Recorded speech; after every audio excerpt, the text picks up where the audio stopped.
So hello everybody, thank you very much for joining us. Now today I'm with Tonio, who is a musician from Mexico City, and he's very kindly agreed to share some insights into what it's like to be a musician in his part of the world, and maybe a Helix preset or two. So hello Tonio, how are you today? Dear Paul, nice. I'm very happy and thrilled to meet you again online and having this nice conversation. So hi everybody, Cool. How's everybody doing? Excellent, man. Well, I've been looking forward to this. It's been a little while since we've planned this. Yeah. So let's just jump straight in with some of the questions. So, I mean, obviously you live in Mexico City. Have you always lived there? Yeah. I was born and raised here in Mexico City, though I've traveled quite often and spent some time, like maybe not more than 2 months in other countries, including the UK. So you obviously like Mexico City. Oh yeah, it's a lovely, weird, funky place. That Mexico City and the country is beautiful country, and people is awesome. The food is the best in the world, and it's a very nice place to live in. Yeah, it always looks amazing. All I normally see is beautiful colors, beautiful artwork, and amazing food and amazing music. You know, so it's definitely somewhere I'd like to visit properly someday. You know, so You have a place to stay whenever you come. awesome. Oh, well, that is the whole point of these shows. It's basically me organizing places to stay around the world. You got that down.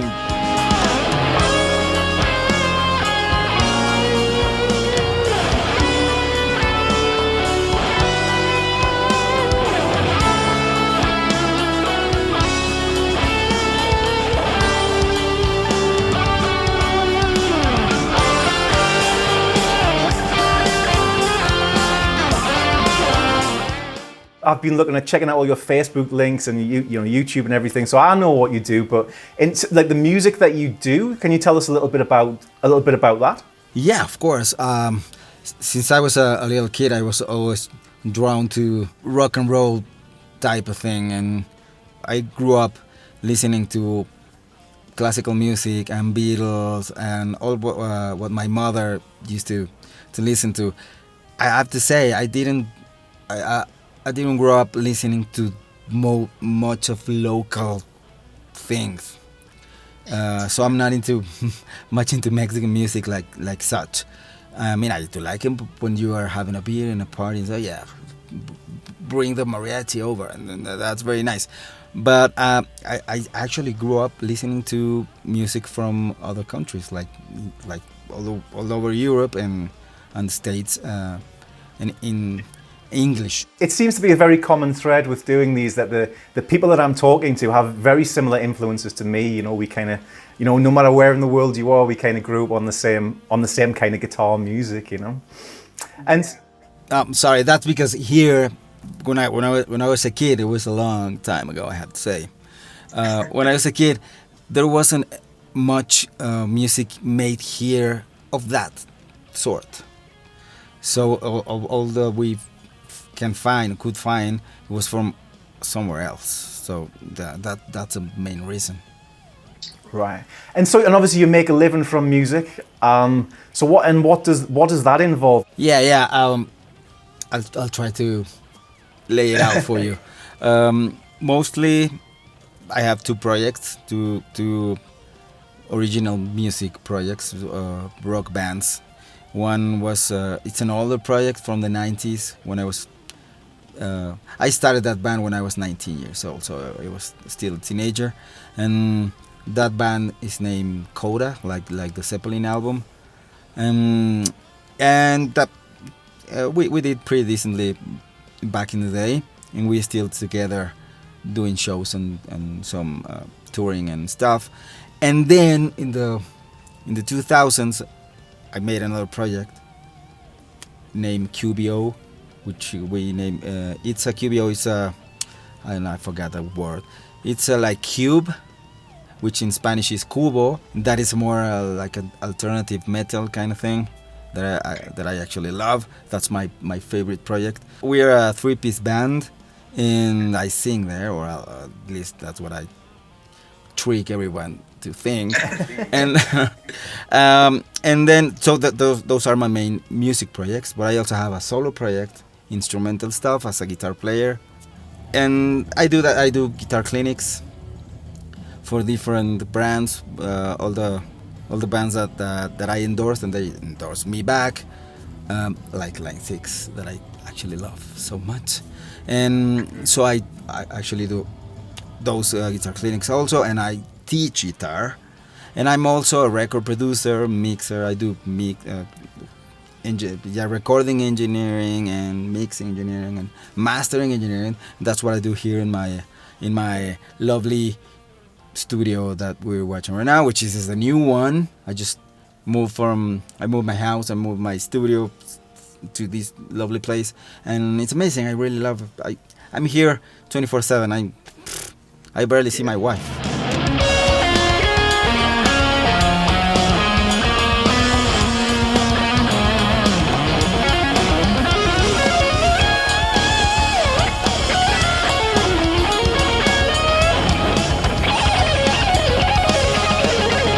You've just won something for mixing, haven't you? You tell me about that. Yeah. That's a very exciting news. I just got my app. Can I show it to you? Of course you can. Yes. I have it right here. I got a Grammy. How cool is that, man? Yeah. Awesome. I do mix and mastering for an album, from a Latin jazz album, from a project in New York. It was a live show, so it was really tough to mix because all the microphone was bleeding from any other instrument, and there were like over 20 musicians on stage playing together. That was really so unexpected. And as I always do rock, mostly rock, metal, and all everything around the rock type of music. So cool, man. It warms my heart so much. Congratulations, man. Going back to a very young Tonio, who was your big inspiration growing up, and what made you want to be a guitar player or be a musician? I gotta be honest with you. It was something that it really came out of the blue, because I didn't have there aren't any musicians in the family. Do you remember the Smurfs? Yes, of course. I had a Smurfs record with the music for the cartoon. I mean, it's for music for kids. I took the brush out like as if it was a guitar, and I was like, and I did it all the time till I was like 15 years old, when I found a abandoned, lonely guitar at a friend's house unused, and I was, can I have that? So he lent that to me. Then I discovered Stairway to Heaven, as thousands of guitar players in history, and I tried to play that. Boom! I closed my eyes a few times, and then I'm 30-something years later. I'm here playing the stupid thing that I love and that I hate so much. But it looks like it served you well, though. Yeah. It looks like you had a great life. You're having a great life because of it. Yeah. I know. I just love. I love playing guitar so much. I always wake up really early in the morning, about 6:30 a.m. or 7 a.m. I mean, for me, that's early. And I always wake up at that time, and I pick the guitar up, put some Netflix or whatever, and I do all those exercises that are annoying and have to be like repeating. I practice my thing, my stuff. I always studying music, and I'm studying jazz since a few years ago, and practicing all of that, and my language and my that. I love doing it every day. When I don't do it, I'm like, oh my God, I haven't played today. Something's wrong with me. So I really enjoyed it, and I mentioned I hate it because I can't play like I should, and that is so frustrating. But we definitely all have that. Was there a guitar player that particularly made you like really want to get good? Oh, absolutely. That would be just one name always pop up in my head, and that would be Mr. Vivian Campbell. I was not expecting that. Interesting. Okay. I'm a big fan. He's so aggressive and melodic at the same time, with a lot of energy, a lot of heartfelt when every note he plays it.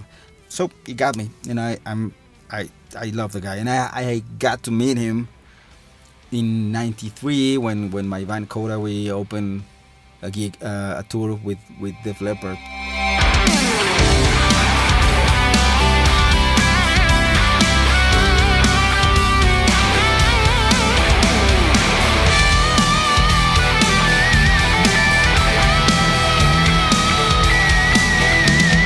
So let's talk a little bit about gear. When did you get into modeling and get into digital gear?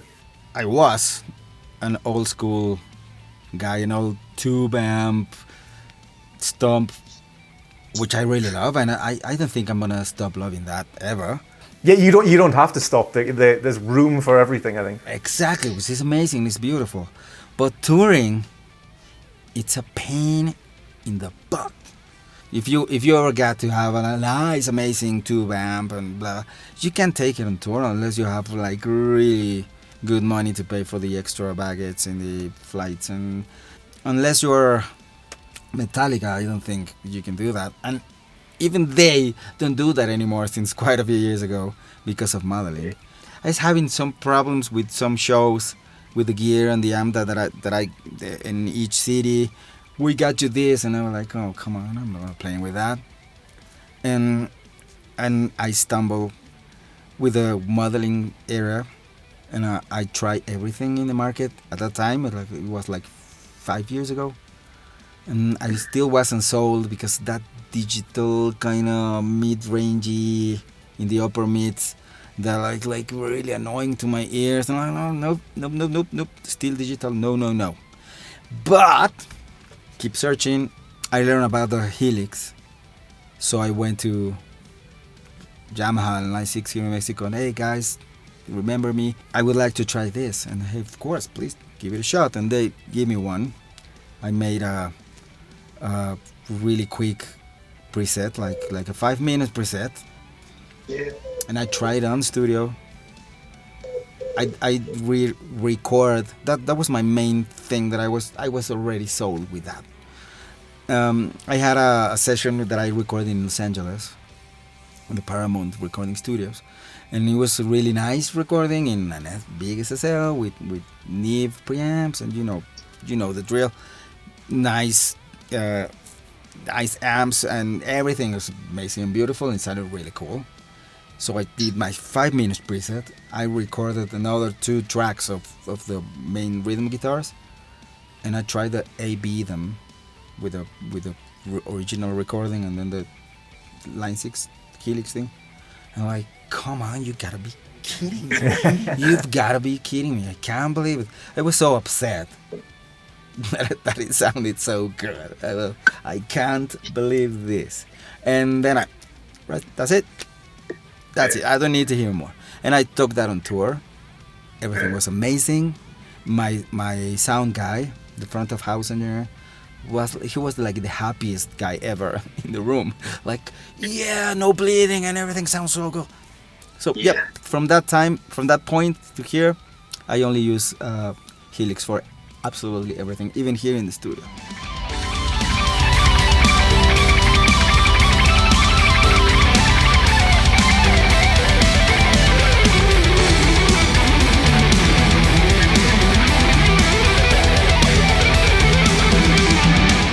I would love to know what the venues are like in Mexico City. If I was going to go there, like where should I go to see like one of your bands or some kind of rock music?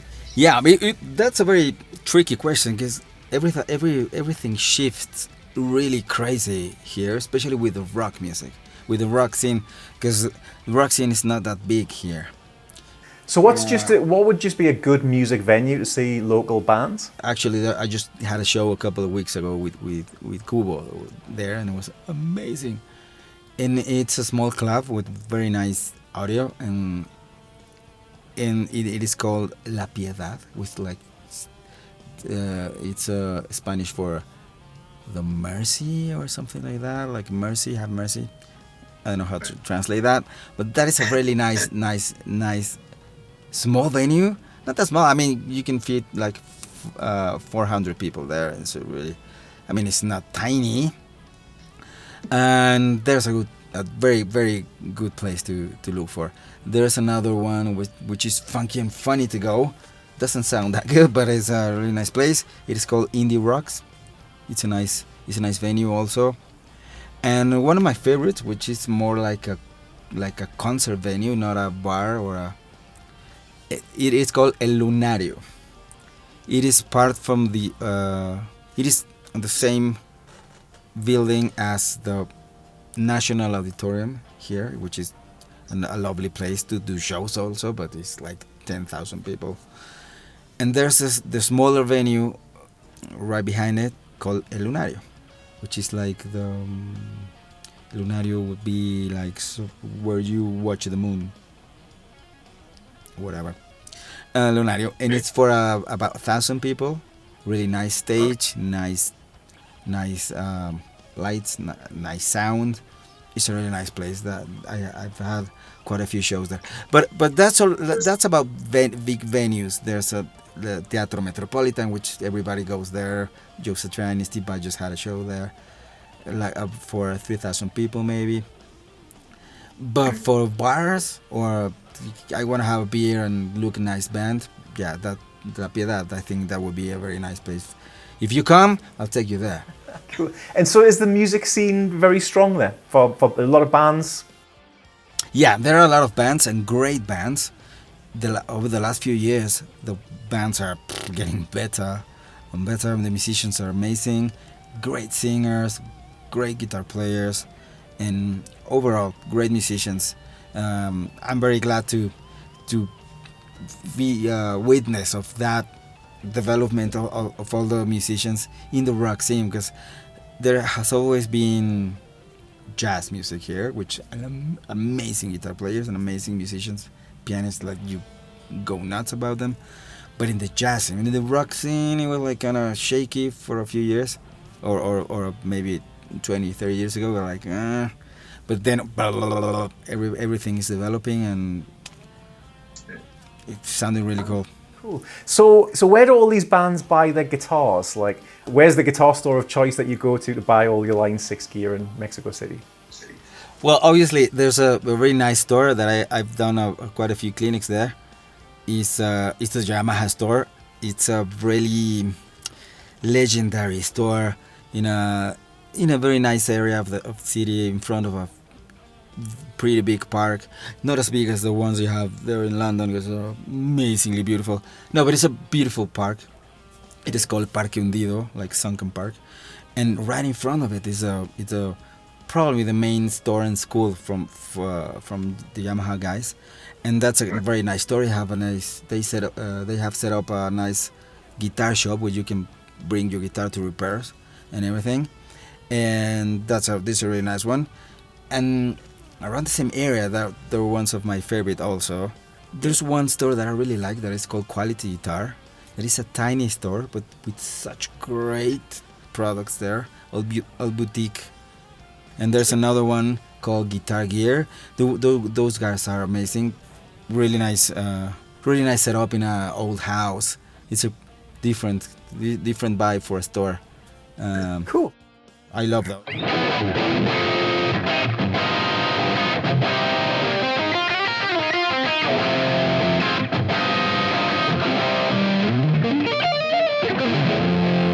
So I think you have, you've uploaded a preset to Line 6 Custom Tone that we can all check out, and I think you said before it's now I think in some of the band stuff you've got an HX Stomp XL, but you also use Helix, so you have a collection of Line 6 gear now.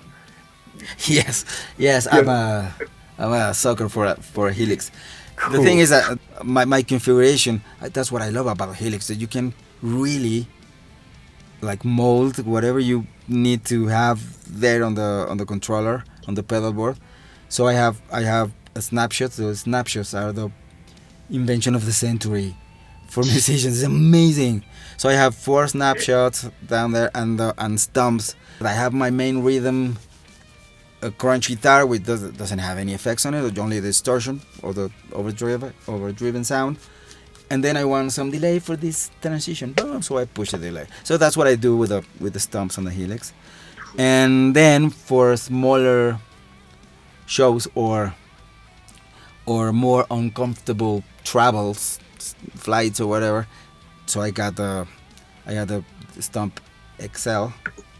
So I was going on the preset that you've uploaded, the custom tone. Can you just take us through that, like your favorite amp model and how you? Yeah, of course. Yeah. When the Vitriol amp, I didn't know that one. When I tried, I was like, oh, that's my main amp for distortions. So what else would be in that signal chain with the Vitriol amp? I only use a single cab with the new ones, which is I think sound even better. I use an overdrive on the front of the amp, just to Which one? Which overdrive? I usually go for the Tube Screamer, but I think I use the Minotaur. There's a Minotaur. Because the names, I'm terrible with names and models and codes, and I'm terrible with that. I use a brown one. Right. If that works. And then reverb, delays, anything? Dynamic ambience. Okay. Ambiance. It's beautiful. Yeah. Just a tiny hair. Because live you always have the real ambience of the venue you're playing on. Yeah. But I use that same for the solos, or the lead guitar, I mean, but a little louder and with some delay on it. And the delay I tried this. I usually go for the regular digital delay with no weird stuff, because I don't like when delay mess things up in my sound. So it's a pretty simple sort of preset that you use, yeah. I try to use the Helix just as I would use real gear. An amp, I have these stump boxes, I put it in the front or in loop maybe.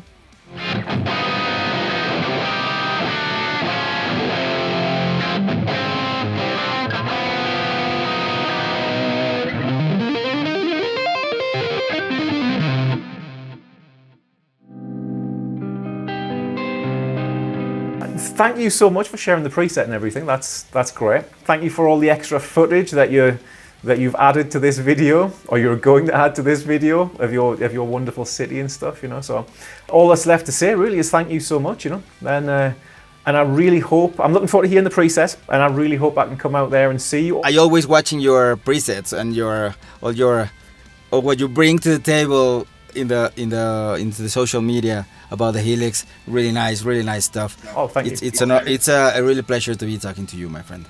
Brilliant. Thank you very much. I do appreciate that. So thank you, Tonio. I shall let you get on with the rest of your day now. And And I think it's nearly time for me to go to bed now. So time to get some food and time to go to sleep. Right. Thank you very much. I really appreciate that. Cheers, man. Thank you. Have a good night.